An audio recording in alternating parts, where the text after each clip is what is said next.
Hey, it is time for a sports roundup, a little conversation with Father Matt Frisbee. Good morning to you, Father, and happy Easter. Father. Happy Easter, Dave and Ron, and all of our listeners. So good to be with you on this Tuesday morning.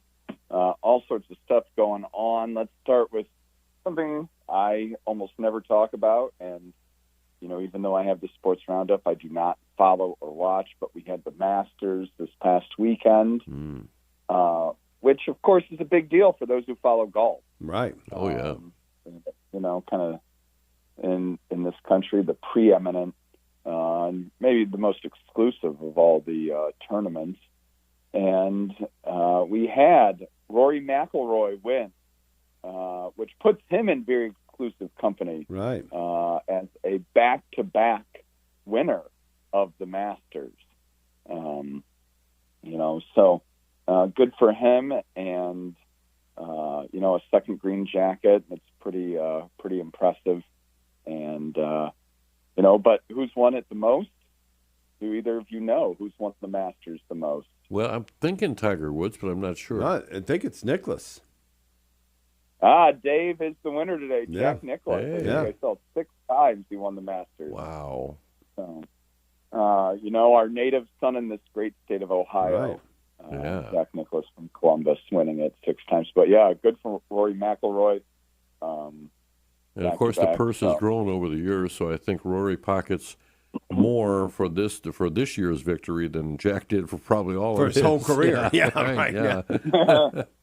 You got that. I'm sure. I'm sure of that. Yeah. So. Well, and I was glued to it. I was watching it. In fact, it was so important to me to watch it that I didn't play golf on Sunday. You watched instead of played. Yeah. Well, I have to say this. I'm not much of a golfer, even just in terms of playing. Rarely do I ever go out onto the golf course, and even less do I watch golf myself. So that's really quite the dedication there, Ron. Well, sometimes you just need an afternoon nap. Well, I was here in Confessions for Divine Mercy Sunday, so no golf for me on Sunday. Beautiful. Yeah. So, well, now that we've talked about golf, let's talk about other things. Mm-hmm. Kind of how we feel about the NBA. Yeah, As a quick aside, too, let's talk hockey really briefly.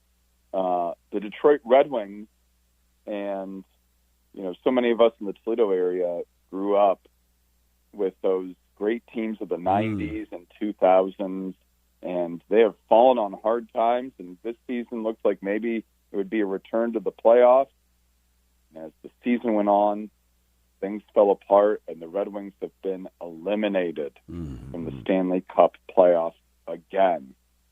So Steve Yzerman, who was that great captain of those fantastic teams as the general manager, still trying to bring the Red Wings back to the Stanley Cup playoffs and the glory that they had back in the 90s and 2000s. And he did it with the Tampa Bay Lightning as their GM, so we hope that he can do it with the Red Wings again too. How long has he been back with the Red Wings, Father? It is longer than I thought. Okay. I thought it was only maybe like 4 years or something, but I think it's been closer to maybe 7 years or so. Oh, my goodness. Okay, so he's had time to turn it then. Okay. Yeah, now I could be wrong about that, but I was looking this up the other day. I think it's longer than just 3 or 4 years. Yeah. So we'll see. But, of course, we're getting into warmer weather. Hockey makes no sense at this point. Right. So we'll talk baseball. And, we continue on. The Tribe from Cleveland still atop the AL Central, tied with Minnesota. The Tigers kind of turned things around a little bit, only 2 games back, still very early in the season. The Tribe, they lost their first series of the year over the weekend against the Braves, really got beat up by the Braves on Sunday Night Baseball, but turned around last night against the Cardinals. I think it's a very exciting team. They've got a lot of young players, and their pitching, as we've talked about, except for that game against those 2 games against the Braves. Their pitching's been really good this year, and we see really the development of some of their younger position players.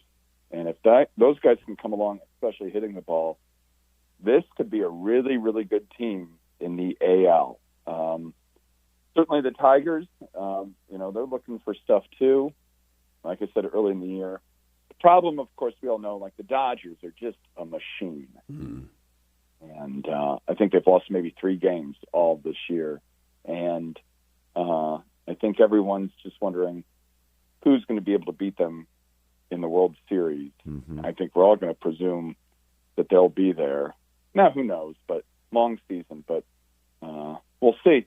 Well, certainly set up for it, that's for sure. And there's a lot of talent out there that's it is fun to watch, you're right, Father, because we don't know how they're going to end up, if they're going to settle in, if they're going to learn and advance their games, or if it's a quick burst and then they fade. Mm-hmm. So we're watching the development of these new players, these young players.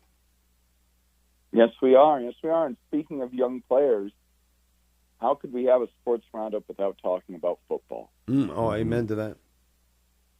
Oh, Dave's excited now. I'm waiting. I'm ready. Okay. Yeah, I mean, a couple things. The Buckeyes have their spring game this Saturday, and the NFL draft is coming up. I think it might be next week. As Browns, at least for me as a Browns fan, all too often the draft has really been the Super Bowl for Browns fans. And 2 first-round picks, people asking me who I think they'll take. Lots of theories that we could go here with this. I mean, the Browns need an outside threat. They need a playmaker at receiver. Right. So you got to think maybe they'll take Carnell Tate with that number 6 overall pick. I think that'd be a good pick. Or some great receiver. They need a lineman. Some people maybe think, they'll take a lineman there. I would myself prefer take a receiver. You've got a second first-round pick, at like number 24, I think it is. Take a lineman there. That would be kind of my approach. But we'll see. Or you take the best available player. Caleb Downs is there. You pass up on him. Who knows? Yeah, and I don't know. Have the Raiders, are they taking Fernando Mendoza? Oh, I think that's kind of assumed. Yeah, he's already got pictures in the uniform, the whole 9 yards. That's exactly what the Browns should do. What they'll do with every single pick, they're going to take a quarterback. They're going to end up. They're taking 6 quarterbacks through the NFL draft. Yeah. And we'll see how the spring game goes. Can't wait to watch it. Pete Rose's birthday today. Any thoughts on Pete on his birthday? He was a great hitter. He was maybe kind of questionable in his morality. There you go. Father Matt Frisbee, thank you so much. He could hit the ball. I mean, he could pick up hits. That's for sure. Oh, that's for sure. Father Matt, Sports Roundup, thanks. Have a blessed day.